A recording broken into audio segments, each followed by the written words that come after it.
अरे माँ ये चूल्हे का कितना धुआं आ रहा है। बिटिया चूल्हे से धुआं ही निकलता है। देख तू सीख गई ना पालक की सब्जी बनाना। हाँ माँ मैं सीख चुकी हूँ सब्जी बनाना। हम मिट्टी के चूल्हे के बजाय घर में गैस चूल्हा क्यों नहीं लेकर आते माँ? बिटिया गैस चूल्हा खरीदने की हमारी औकात नहीं है। तू तो जानती है ना हम लोग कितने गरीब हैं। ये है हिमानी जो गरीबी से परेशान रोज की तरह अपने घर के आंगन में बैठी अपनी बेटी जानवी को खाना बनाना सिखा रही थी। तभी दोनों सब्जी रोटियां लेकर घर के अंदर आते हैं तो अंदर इस छोटे से एक कमरे के घर में जानवी का पिता सुरेश चारपाई पर बैठा था। जानवी और उसके माता पिता बड़ी गरीबी में अपना जीवन बिता रहे थे। बेटिया तेरे ब्याह को केवल 1 महीने का समय बचा है। तूने अच्छे से खाना बनाना तो सीख लिया है ना? जी बाबा। हिमानी कल मुझे मदन भाई मिले थे। वो कह रहे थे उनकी तैयारियां तो शुरू हो चुकी हैं। अब हमें भी शादी की तैयारी शुरू कर देनी चाहिए। ये तो आप जमींदार साहब से कर्ज ले लीजिए। जानवी की शादी सुरेश के बचपन के दोस्त मदन के बेटे के साथ तय हुई है। घर में एक चारपाई और कुछ ही सामान थे। माँ मैं कुएं से पानी निकाल कर ले आती हूँ। जानवी आंगन में आती है तो सामने ही एक पुराना कुआं था। तभी जानवी कुएं में रस्सी डालकर पानी निकालने लगती है। उतने में सामने सड़क पर एक सुंदर मॉडर्न कपड़े पहने एक नेहा नाम की लड़की आती है और जानवी को देखकर हंसने लगती है। तुम गरीब लोग भी ना शहर में रहने के बाद भी तुम कैसे गंवारों की तरह रहते हो? मैं भी क्या बोल रही हूँ, तुम तो हो ही गंवार। हम अनपढ़ जरूर हैं पर गंवार नहीं। ओह यू आर अ फूल। मुझे देखो मैं कितनी सुंदर अमीर और मॉडर्न हूँ। मेरा पहनावा देख और खुद का देख। मैं इन कपड़ों में महलों की राजकुमारी दिखती हूँ और तू अपने इस हुलिये में रास्ते की भिखारी की तरह लगती है। रोज की तरह नेहा जानवी की गरीबी और उसके पहनावे का मजाक उड़ाकर वहाँ से चली जाती है। नेहा जानवी के घर के पड़ोस वाले बड़े से घर में रहती है जो कि काफी अमीर है। जानवी और उसके परिवार वाले अनपढ़ गंवार लोग हैं। शाम का समय जानवी और उसके माता पिता घर में बैठे दाल रोटी खा रहे थे। हिमानी जमींदार साहब ने केवल 20,000 रुपए ही दिए हैं, तो हमें सोच समझ कर सामान लाना होगा। इधर नेहा अपने आलीशान घर की रसोई में अपने मॉडर्न माँ शीला के साथ खड़ी थी। नेहा के घर की रसोई में इलेक्ट्रिक इंडक्शन चूल्हा, माइक्रोवेव और भी अलग अलग किस्म की कीमती मशीनें और चूल्हे थे।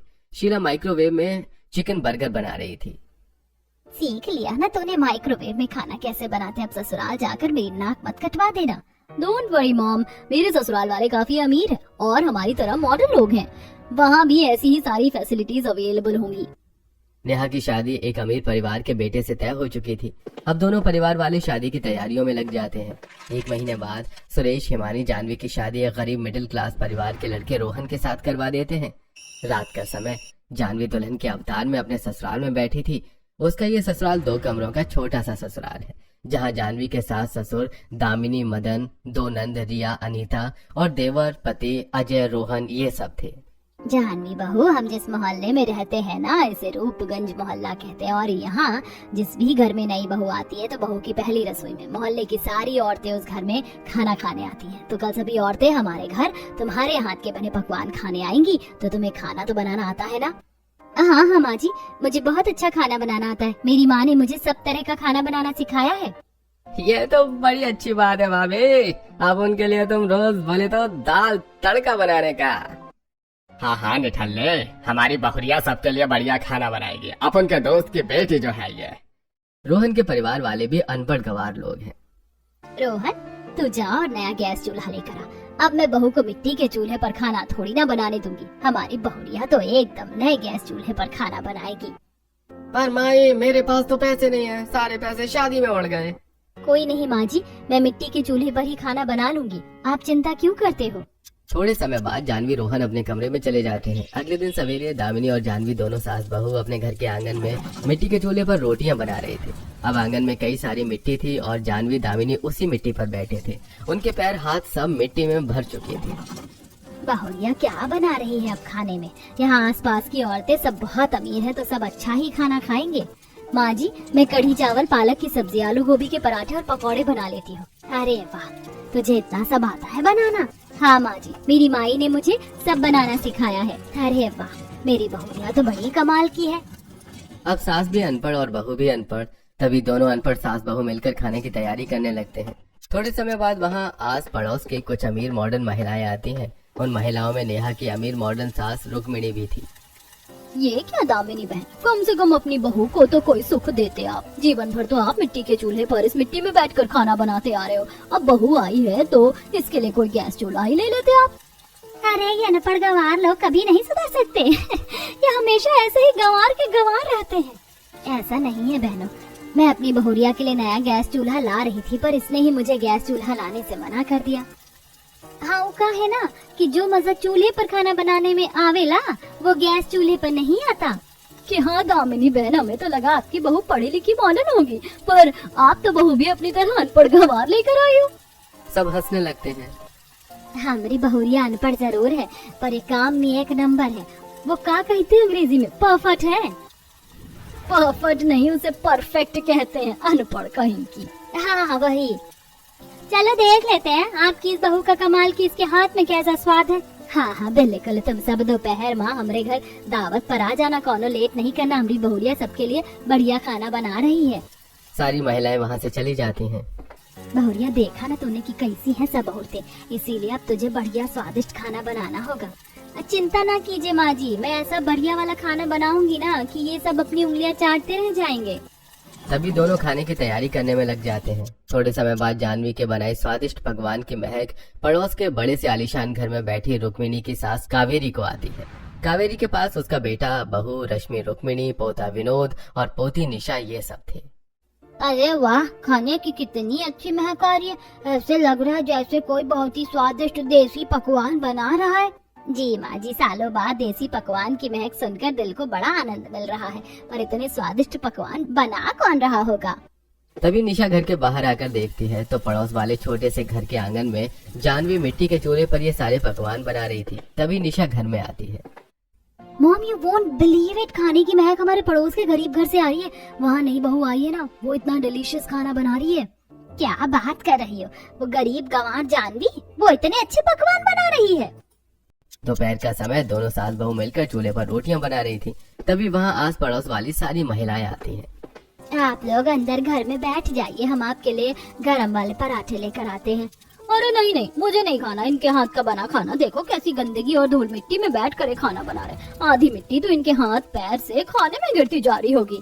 हाँ ऐसे मिट्टी वाला खाना हमें भी नहीं खाना। अरे नहीं बहन जी, हमने खाने में कोई मिट्टी नहीं मिलाई। हम भले ही मिट्टी में बैठ कर खाना बना रहे हैं, पर हमने खाना बहुत साफ और अच्छा बनाया है। वैसे खाने की महक तो बड़ी अच्छी आ रही है, लगता है खाना बहुत ही मजेदार बना है। हमें एक बार खाने का स्वाद लेना चाहिए। हाँ खाने से महक तो वाकई में अच्छी आ रही है, पर अगर ऐसे गंदगी धूल मिट्टी में बना खाना खाएंगे तो हमारी तबीयत भी बिगड़ सकती है। आप सब सोचते रहिए कुछ भी, मैं तो जा रही हूँ अंदर खाना खाने। उर्मिला और एक महिला ये दोनों दामिनी के घर के अंदर चले जाते हैं। तभी दामिनी और जानवी दोनों को अपने बनाए स्वादिष्ट देसी पकवान परोसती है। तभी वो दोनों खाना खाने लगते हैं। वाह जानवी बहू, क्या बढ़िया स्वादिष्ट पालक की सब्जी बनाई है तुमने। अरे ऐसी मजेदार सब्जी तो मैंने आज तक नहीं खाई। दोनों को जानवी का हाथ का बना खाना बड़ा पसंद आता है और वो खाने की बड़ी तारीफ करने लगते हैं। अब इधर बाहर खड़ी बाकी महिलाएं ये सुनकर दंग रह जाती हैं। उनके मुंह में पानी आने लगता है। इन दोनों को तो खाना अच्छा लग रहा है, कहीं खाना सच में तो अच्छा नहीं बना है। वैसे देखा जाए तो हमारे इलाके की रीत है कि हर महिला नई बहू की पहली रसोई का स्वाद चखने जाती है, तो अब हमें भी अंदर जाकर दामिनी जी की बहू के हाथ के बने खाने का स्वाद चख लेना चाहिए। फिर क्या था, रुक्मिणी और बाकी महिलाएं भी अंदर जाती हैं और जानवी के बनाए देसी पकवान खाने लगती हैं। अमेजिंग बहू, क्या बढ़िया स्वादिष्ट खाना बनाया है तुमने। ऐसा स्वादिष्ट खाना तो हमने अपनी लाइफ में कभी नहीं खाया। भले ही तुम अनपढ़ गंवार है, पर खाने के मामले में तुम काफी इंटेलिजेंट हो जानवी बहू। I am proud of you. बरसों बाद आज देसी पकवान खाकर मुझे तो अपना बचपन याद आ गया। सच में जानवी बहू, इस इलाके की सारी बहुओं में सबसे फेमस बहू तुम ही हो। अपने पकवानों की इतनी तारीफ सुनकर जानवी और दामिनी काफी खुश होने लगते हैं। अब जानवी बहू ने तो इस इलाके की बाकी सारी बहुओं को खाने के मामले में पीछे छोड़ दिया। अब देखते हैं मेरी बहू जानवी बहू को इस कंपटीशन में हरा पाती है या नहीं। इस इलाके में जो भी बहू अपनी पहली रसोई में सबसे अच्छे पकवान बनाती है वो इस इलाके की सबसे फेमस बहू बन जाती है। अब जानवी इतना स्वादिष्ट खाना बनाकर इस इलाके की सबसे फेमस बहू बन चुकी थी। थोड़े समय बाद सब वहाँ से चले जाते हैं। बहू तूने तो मेरा सर फख्र से ऊंचा कर दिया। अगले दिन जानवी की अमीर मॉडर्न पड़ोसन नेहा शादी करके जानवी के ससुराल के पड़ोस के बड़े से घर में चली आती है। शादी की पहली रात नेहा और रुक्मिणी दोनों मॉडर्न कपड़े पहने अपनी बड़ी सी रसोई में खड़े थे। जहाँ दुनिया भर की सारी इलेक्ट्रिक मशीन, चूल्हे ये सब थे। नेहा बहू, कल उस अनपढ़ गंवार जानवी ने इतना अच्छा खाना बनाया था कि वो इस इलाके की फेमस मिस क्वीन बन चुकी है। अब कल तेरी बारी है, तुझे भी बेस्ट स्वादिष्ट पकवान बनाकर उस जानवी को इस कंपटीशन में पीछे छोड़कर इस इलाके की नंबर 1 फेमस बहू बनना है। डोंट वरी सासू मॉम, मैं उस जाहिल गंवार जानवी को अपने एक ही मॉडर्न फूड में पीछे छोड़ दूंगी। उसने तो देसी पकवान बनाए थे ना, मैं सबके लिए न्यू स्टाइल में वेस्टर्न मॉडर्न पकवान बनाऊंगी, जिसे खाकर सब अपनी उंगलियां तो क्या अपना पूरा हाथ तक चाट जाएंगे। Very good my daughter in law, मुझे तुमसे यही उम्मीद है। बड़ी उछल रही थी ना वो गंवार दामिनी, पर अब मैं भी उसे बता दूंगी कि हम अमीर मॉडर्न लोगों के सामने तुम जैसे गरीब अनपढ़ गंवार लोगों की कोई औकात नहीं होती। अगले दिन रुक्मिणी पूरे इलाके के घरों में जाकर सबको अपने घर पर खाने के लिए आमंत्रित कर देती है और घर आकर अपनी बहू के साथ वेस्टर्न मॉडर्न पकवान बनाने लगती है। बहू, खाना ऐसा होना चाहिए कि जो भी खाए वो 10 बार खाने की तारीफ करे। यस सासू मॉम, मेरी मॉम ने मुझे बहुत ही अच्छे पकवान बनाना सिखाए। सबसे पहले हम चिकन बर्गर, चिकन रोल, फिर पास्ता, नूडल्स, चाउमीन और पिज्जा ये सब बनाते हैं। देखना, ऐसे मजेदार पकवान खाने के बाद हर किसी की जुबान से केवल हमारी ही तारीफों की गूंज गूंजने लगेंगी। तभी नेहा अपने मॉडर्न स्टाइल में मॉडर्न पकवान बनाने लगती है और रुक्मिणी उसकी हेल्प करती है। थोड़े समय बाद मॉम ने सब में 1 चम्मच ही नमक डाला था। बहू, तू सब अच्छे से बना तो लेगी ना, कोई गड़बड़ तो नहीं होगी ना? सासू मॉम, मैं उस अनपढ़ गंवार जानवी की तरह अनपढ़ नहीं हूँ। मैं एक पढ़ी लिखी इंटेलिजेंट लड़की हूँ और लाइफ में मुझसे कभी कोई भी गड़बड़ नहीं हुई आज तक। दोपहर का समय नेहा सारे पकवान बनाकर तैयार कर देती है। थोड़े समय बाद रुक्मिणी के घर आस पड़ोस वाली सारी महिलाएं आती हैं। उनके साथ दामिनी और जानवी भी आते हैं। अरे वाह, इतना बड़ा घर! माँ जी, ये घर है या राजमहल है? ऐसा घर तो मैंने केवल फिल्मों में ही देखा है। बहुरिया, अमीरों के घर ऐसे ही बड़े होते हैं। Welcome welcome. भाई, एक बात तो कंफर्म है कि आज दामिनी जी की बहू का रिकॉर्ड टूटने वाला है। बिल्कुल, my daughter in law is the best. मेरी नेहा बहू जैसा कोई नहीं। तभी सब रुक्मिणी के घर में बड़े से डाइनिंग टेबल पर बैठ जाते हैं। तभी नेहा मॉडर्न कपड़े पहने सारे मॉडर्न पकवान लेकर बाहर आती है। वाह नेहा बहू, तुमने तो बिल्कुल अपने लेवल का खाना बनाया है। सही कहा तुमने। अब हम अमीर लोगों की क्या ही शान, और हमारे पकवान भी सबसे हटकर और अलग होते हैं। हम कहाँ गरीबों की तरह देसी पकवान खाते हैं। तब सब जैसे ही नेहा के बनाए मॉडर्न पकवान खाने लगते हैं तो सभी को नेहा का बनाया हुआ खाना बहुत ही गंदा लगता है। जी रुक्मणी जी, कैसी चाउमीन है, इसमें तो कितना सारा नमक है। और ये पास्ता नूडल्स, ये सब तो कितना बेस्वाद है। क्या रुक्मणी बहन, आपने कहा था कि आपकी बहू इतना बेस्ट खाना बनाती है, और ये क्या बनाया आपकी बहू ने खाना जिनमें ना कोई स्वाद है ना कोई मजा।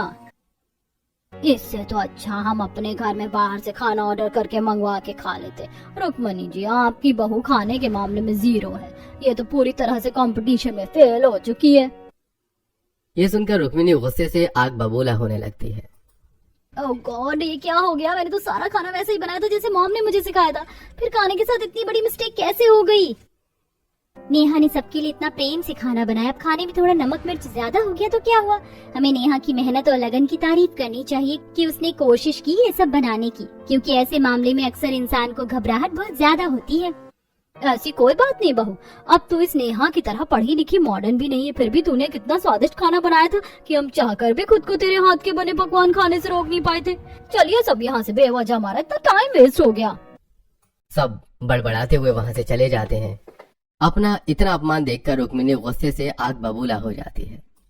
नेहा बहू, तुम तो कह रही थी कि तुम बहुत अच्छा खाना बनाती हो, और ये सब क्या था? तुमने इतना बेकार सा खाना बनाकर पूरे इलाके में मेरा मजाक बनाकर रख दिया। सब कितना अपमान करके गए हमारा।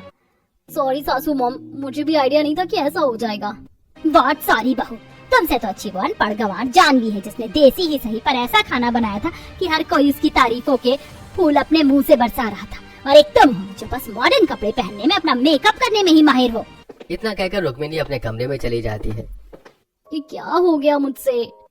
अगले दिन दोपहर में नेहा अपने हाथों से सैंडविच, पास्ता और बर्गर बनाती है। अब परिवार में जब सभी सदस्य ये सब खाते हैं तो सबको ये चीजें बड़ी स्वादिष्ट लगती हैं। इडियट, कल ऐसा स्वादिष्ट खाना क्यों नहीं बनाया था तुमने? सॉरी सासू मॉम, वो गलती हो गई थी। रुक्मिणी नेहा को खूब खरी खोटी सुनाती है। कुछ दिन बाद इस इलाके में एक गरीब शांति की बेटी दिशा की शादी थी। शांति के छोटे से घर के बाहर मंडप लगा हुआ था और दिशा दुल्हन के अवतार में थी। वहाँ इलाके की सभी महिलाएं मौजूद थीं और शांति रो रही थी। क्या हुआ शांति, तू रो क्यों रही है? दामिनी बहन, हमने खाना बनाने वाले को ऑर्डर दिया था, पर अब आखिरी समय पर वो आदमी पता नहीं कहाँ चला गया, और दिशा की बारात किसी भी समय यहाँ आती होगी। अब हम मेहमानों को क्या देंगे खाने में? ये तो बहुत बड़ी प्रॉब्लम हो गई। अरे तो उसमें क्या है, तुम बना लो सारे बारातियों के लिए खाना। मेरी बेटी के ससुराल वाले पास के शहर के निवासी है, वो लोग काफी अमीर है, और उन्होंने पहले ही कहा था कि हमारे बारातियों को अच्छा और स्वादिष्ट खाना चाहिए। अगर हमें स्वादिष्ट खाना नहीं मिला तो वो ये शादी तोड़कर चले जाएंगे। तो तुम कोई दूसरे शेफ को खाने का ऑर्डर दे दो। दिशा के पिताजी गए हैं दूसरे खाना बनाने वाले को देखने, पर समय पर कोई भी फ्री नहीं है। कोई नहीं, मेरी बहू बहुत अच्छा खाना बनाती है। नेहा बहू, तुम अपने स्टाइल में इनके बारातियों के लिए बढ़िया स्वादिष्ट खाना बना दो।